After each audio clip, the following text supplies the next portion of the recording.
والصلاة والسلام على محمد رسول الله صلى الله عليه وسلم وعلى آله وأصحابه أجمعين. أما بعد، قال الله تبارك وتعالى في شان حبيبه: إن الله وملائكته يصلون على النبي يا أيها الذين آمنوا صلوا عليه وسلموا تسليما. اللهم صل على سيدنا محمد المعدن الجود والكرم منبع العلم والحلم والحكم وعلى آله وصحابه وبارك وسلم تسليما كثيرا. وقال تعالى: وإن خفتم شقاق بينهما فابعثوا حكما من أهله وحكما من أهلها إن يريد إصلاحا يوفق الله بينهما إن الله كان عليما خبيرا. واعبدوا الله ولا تشركوا به شيئا وبالوالدين إحسانا وبذي القربى واليتامى والمساكين والجار ذي القربى والجار الجنب والصاحب بالجنب وابن السبيل وما ملكت أيمانكم إن الله لا يحب من كان مختالا فخورا. صدق اللہ العظیم.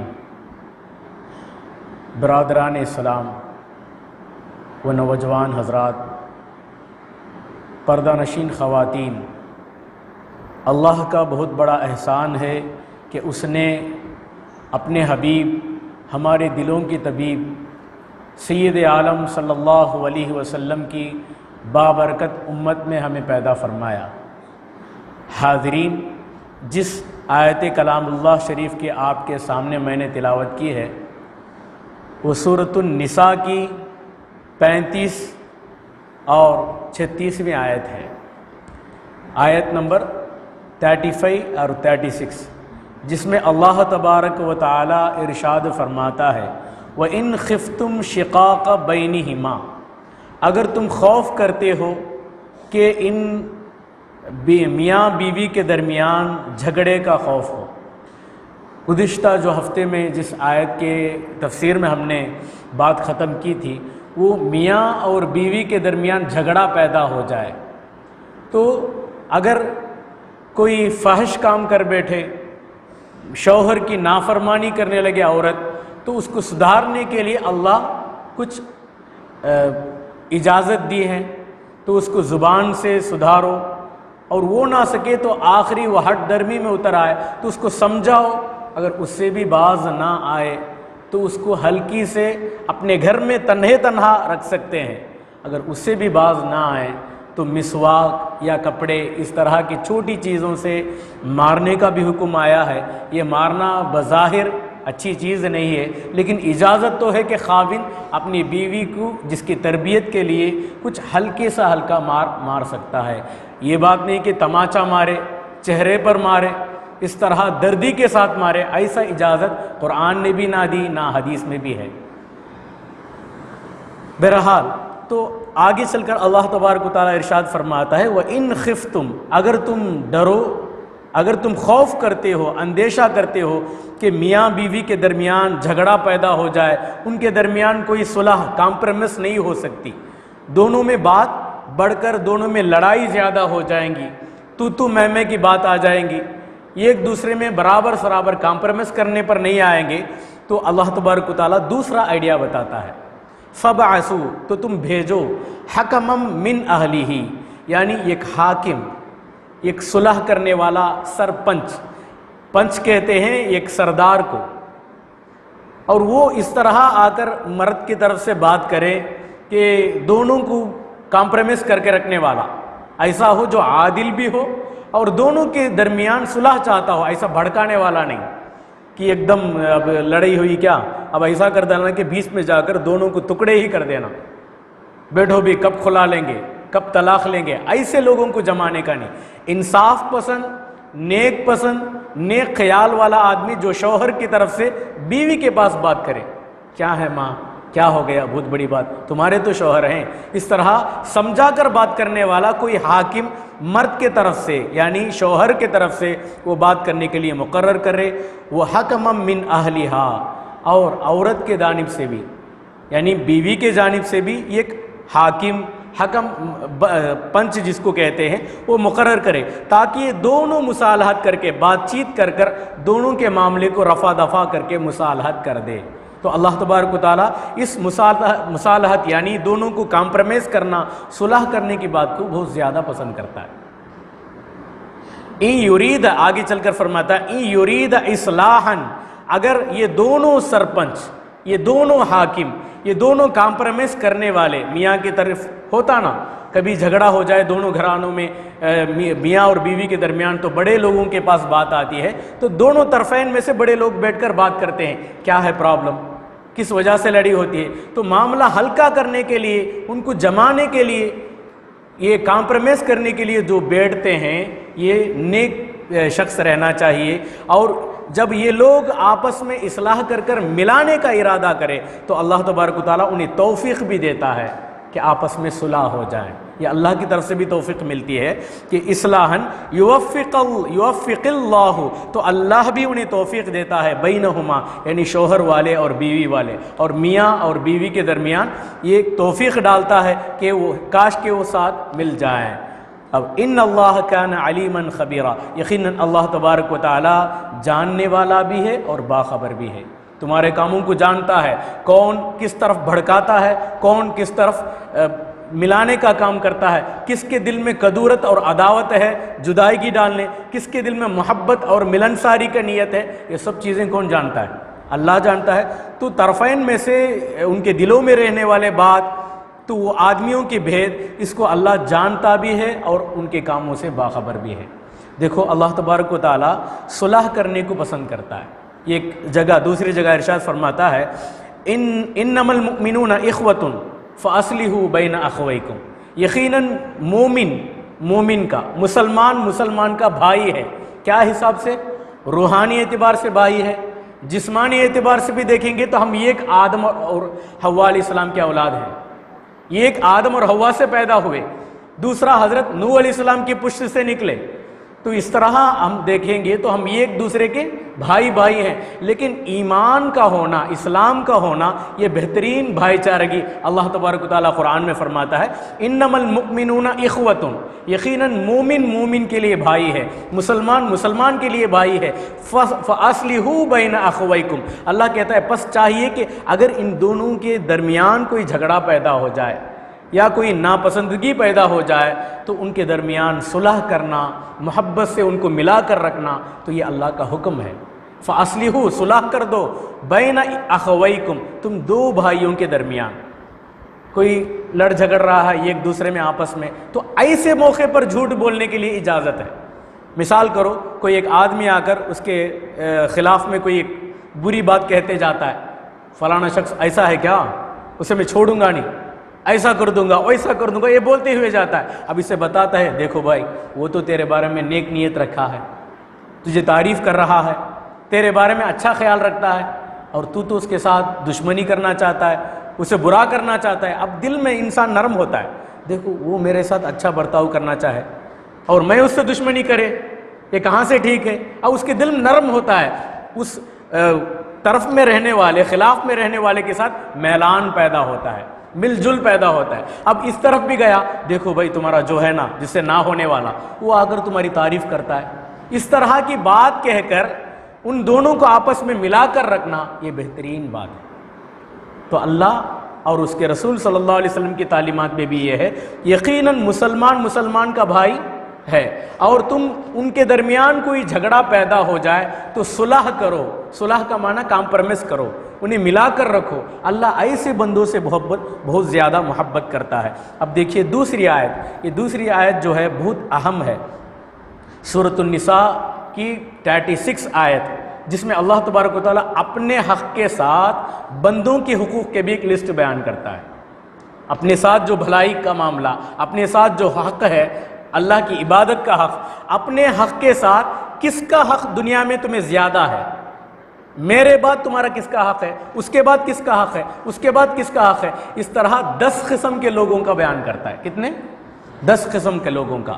تو یہ کافی ہے، اس میں بہترین انداز سے نصیحت ہے ہمارے لیے. تو میں چاہتا ہوں کہ اسے اور ایک ہفتہ بھی اس کے لیے تفسیر میں لے لے.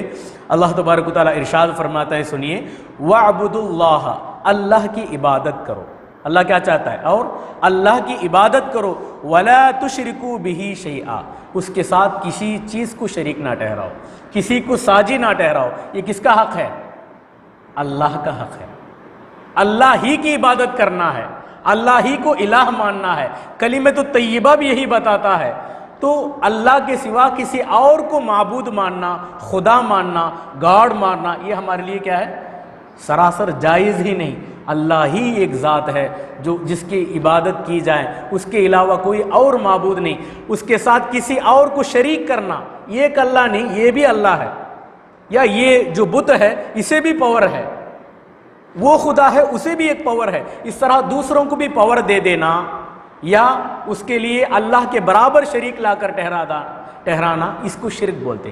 یہاں 2 حکم ہے، ایک اللہ کی عبادت کرو، اسی کو مانو، اللہ کی عبادت کرنا. دوسرا اس کے خلاف پہلو، اس کے ساتھ شریک نہ ٹھہرانا. اب بہت سے لوگ ہیں کہ اللہ کی عبادت کرتے ہیں، ہم اللہ کی عبادت کے ساتھ ساتھ دوسرے کی عبادت کر لیتے. یمدمم سمدم بولتے نہیں، یلا کڑولو وینو، یلا سامیو وینو بولتے نہیں. ہر کوئی ہر دیوتا ہونا ہے، اسی طرح اللہ بھی ہونا ہے. تو پتوڑ پدیننو بولتے ہیں. تو اس کے ساتھ ہی ساتھ ایک چیز کو اور ملا لینا، تو اس کے لیے اجازت نہیں. خالص ونلی اللہ کی عبادت کرنا. اور دوسری بات، کسی کو شریک نہ ٹھہرانا اللہ کے سوا. کون سے گناہ کو بھی اللہ معاف کر دیتا ہے سوائے شرک کے. شرک کے علاوہ کون سے گناہ کو بھی اللہ معاف کر دیتا ہے، مگر شرک ایک ایسا ظلم عظیم ہے، ایک ایسا بڑا گناہ ہے جو دنیا میں بھی اور آخرت میں بھی معاف نہیں کرتا. دنیا ایک موقع ہے اسے کہ اگر وہ شرک کرتا ہے تو وہ باز آ کر اللہ کو عبادت کرنے لگ جائے، کسی کو نہ شریک نہ ٹھہرائے. لیکن مرنے کے بعد اللہ تبارک و تعالیٰ اس کے اوپر رحم نہیں کرتا. اس پر فکسڈ ہے کہ جہنمی ہے، کوئی کمپرومائز اس پر اللہ نہیں کرتا. ایک چیز بتائے، اللہ کو اللہ کی عبادت کرنا، وَلَا تُشْرِكُوا بِهِ شَيْئًا، کسی چیز کو شریک نہ ٹھہرانا. یہ پہلی بات ہوئی.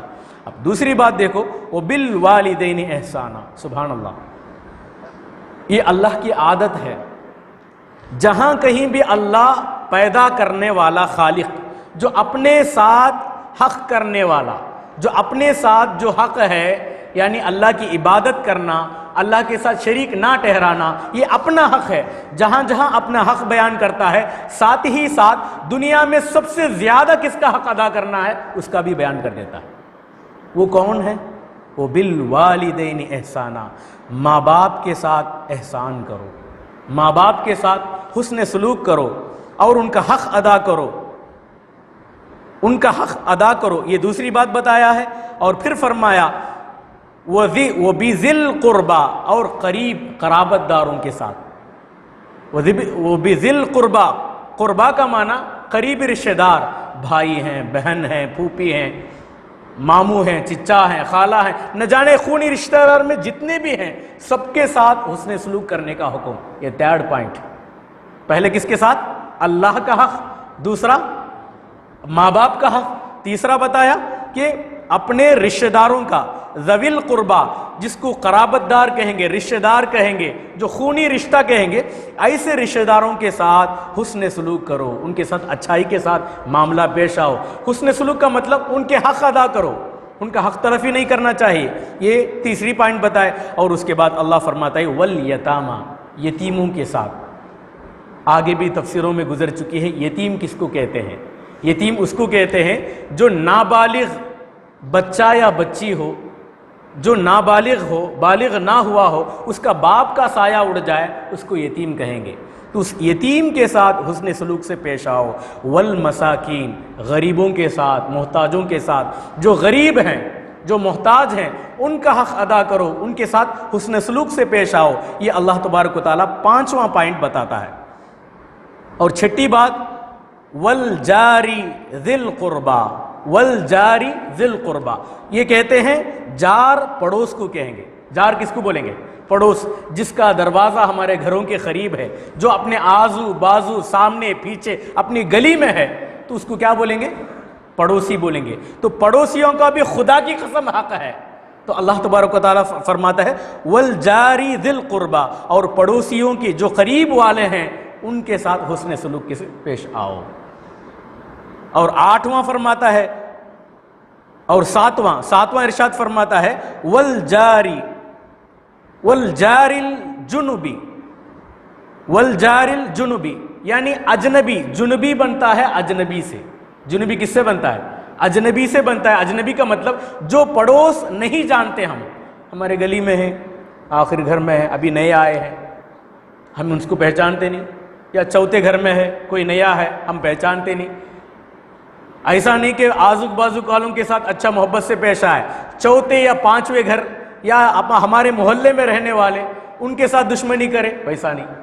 تو قریب رہنے والے جو پڑوسی ہیں اس کے ساتھ بھی حسن سلوک کرو، دور رہنے والا پڑوسی ہے اس کے ساتھ بھی حسن سلوک سے پیش کرو۔ تو یہ مطلب وجار الجنبی کا مطلب جو اجنبی پڑوسی ہے اس کے ساتھ بھی حسن سلوک پیش کرو۔ وصاحب بالجنبی، وہ جو ساتھی، جو ہمسایہ ہے، ہمارے ساتھ رہنے والا ہے۔ یہ 9واں۔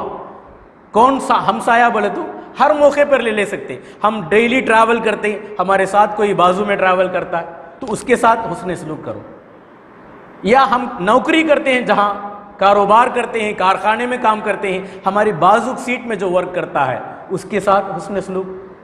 یا ہم پڑھاتے ہیں کسی جگہ، ٹیچر بن کر، معلم بن کر، ساتھ رہنے والا استاد ہے۔ یا ہم ملازمت کرتے ہیں، کوئی منصب میں ہمیں ہیں، ہمارے انڈر میں بہت سے نوکر کام کرتے ہیں، ان کے ساتھ حسن سلوک سے پیش آؤ۔ یا ہم دکان رکھے ہوئے ہیں، جو بازوک آزوک دکان والا ہے اس کے ساتھ حسن سلوک سے پیش آؤ۔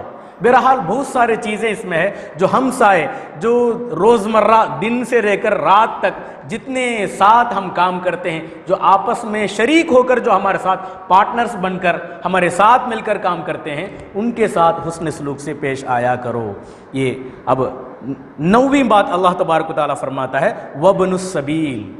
وابن السبیل کا معنی راستے کا بچہ۔ وابن، ابن کہتے ہیں بیٹا، راستے کا بچہ کا مطلب جو مسافر ہے، جس کو انگریزی میں کیا کہیں گے؟ اسٹرینجر، کیا بولتے ہیں؟ جو ٹریول جو کرتے ہیں، یہاں مسافر ہوتا ہے نا دوسرا، ٹریولر، یعنی مسافر جو 100 کلومیٹر سے دور ہو یا 90 کلومیٹر سے دور ہو جائے تو مسافر ہے، دور دراز سے آیا ہوا ہے۔ تو ایسے مسافروں کی امداد کرو، ایسے مسافروں کی رہبری کرو، ان کے ساتھ حسن سلوک کرو۔ اگر کوئی آ کر اپنی حاجت پورا کرنے کے لیے سوال کرتا ہے اور کہتا ہے کہ میں اس بستی والا نہیں، دوسری کہیں بستی سے آیا ہوا ہوں، میرے لیے کھانے کے لیے مدد ہو جائے یا میرے لیے کوئی جانے کے لیے مدد ہو جائے، تو اس کے حق میں مدد کرنا یہ اس کے لیے حسن سلوک ہے۔ اس کے لیے کچھ عطا کرنا، یہ مسافر کے لیے اللہ تبارک و تعالیٰ خاص طور پر اللہ تبارک و تعالیٰ نے یہاں ارشاد فرمایا۔ اور آخری فرماتا ہے 10ویں بات وَمَا مَلَكَتْ أَيْمَانُكُمْ، اور جو تمہارے ملکیت میں جو لونڈیاں ہیں، باندیاں ہیں یا غلام ہیں، مرد ہو یا عورت، جو اپنے ملکیت میں رہنے والے غلام یا باندی، ان کے ساتھ حسن سلوک سے پیش آیا کرو۔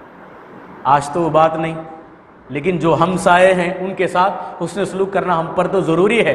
جو ہم اپنے ملکیت میں آ جائے ان کے ساتھ حسن سلوک کرنے کا حکم اللہ تبارک و تعالیٰ دیا ہے۔ تو 10 باتیں، یہ ایک اللہ کے ساتھ عبادت کرنا، اللہ ہی کی عبادت کرنا، اس کے ساتھ شریک کسی کو نہ ٹھہرانا، یہ ایک بات۔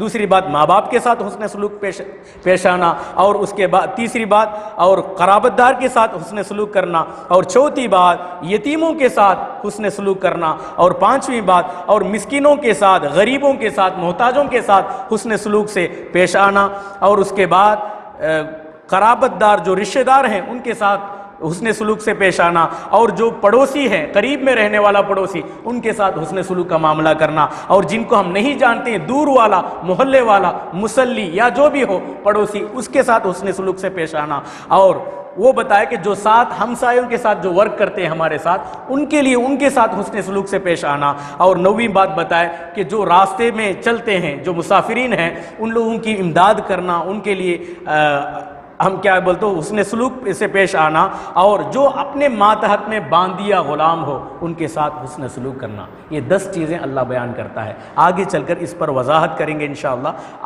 آنے والی تفسیروں میں اس کی بات تفصیلاً بیان کرتا ہوں کہ اللہ تبارک و تعالیٰ سے شریک نہ ٹھہرانا۔ لوگوں میں بہت ذری غلط فہمی ہوتی ہے، کہتے ہیں کہ ہم اللہ ہی کی عبادت کرتے ہیں مگر دل میں کچھ اور چیزوں کو بھی اہمیت دے کر رکھتے ہیں، یہ شرک ہے۔ یہ بری کی بات ہے، سمجھ میں نہیں آتی کہ ہم شرک کر رہے ہیں یا نہیں۔ واقعتاً اگر جا کر دیکھا جائے تو وہ شرک ہے۔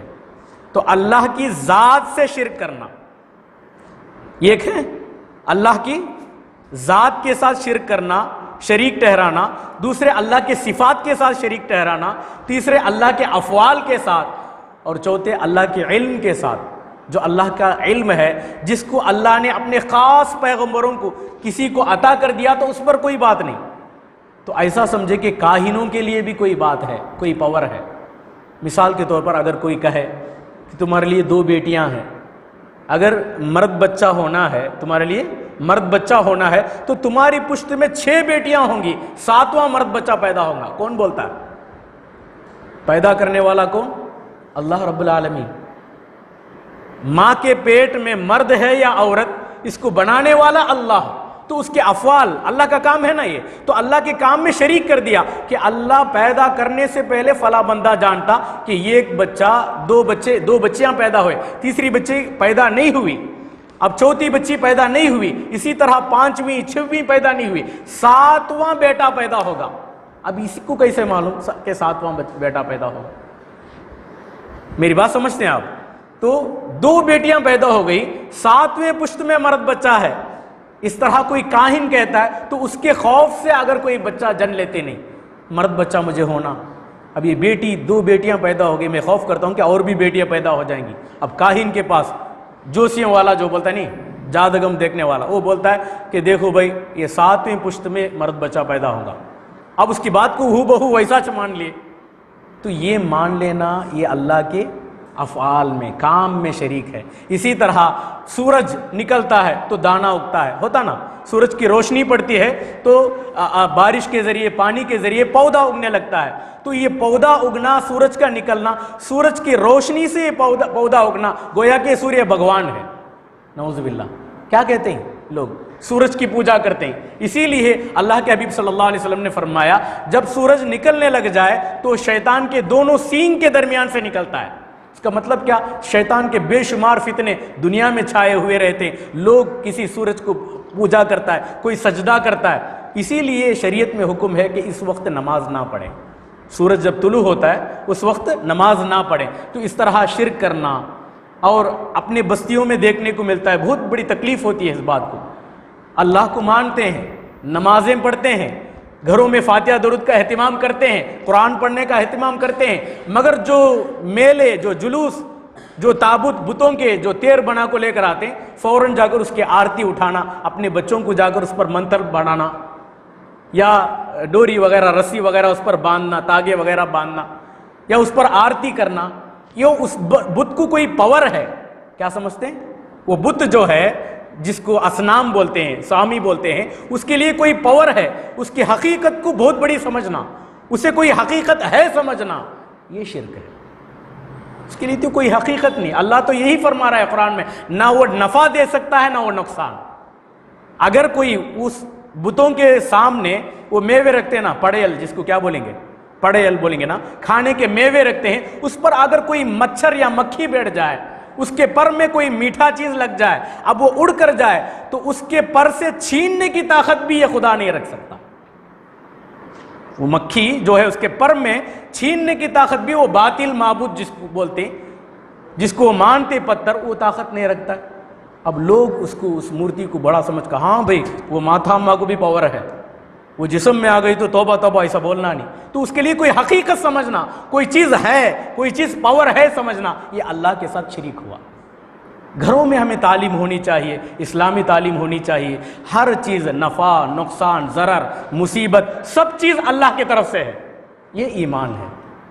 چلیے اس کے بارے میں اور زیادہ گفتگو انشاءاللہ آئندہ آنے والوں میں تفسیروں میں ہوں گی۔ اور بھی زیادہ حقوق ہیں، اس کے بارے میں ارشاد خداوندی اور ارشاد رسول اللہ صلی اللہ علیہ وسلم کے بارے میں بھی ہم روشنی ڈالیں گے اس پر۔ بس دعا کیجیے اللہ تبارک و تعالیٰ جتنے باتوں ہم نے سنے ہیں اس پر غور و فکر کر کے ہم اس پر عمل پیرا ہونے کی توفیق عطا فرمائے۔ جو اللہ کا حق ہے، جو بندوں کا حق ہے، اس کو ادا کرنے کی صحیح معنوں میں ہمیں توفیق عطا فرمائے۔ آمین۔ وآخر دعوانا ان الحمد للہ رب العالمین۔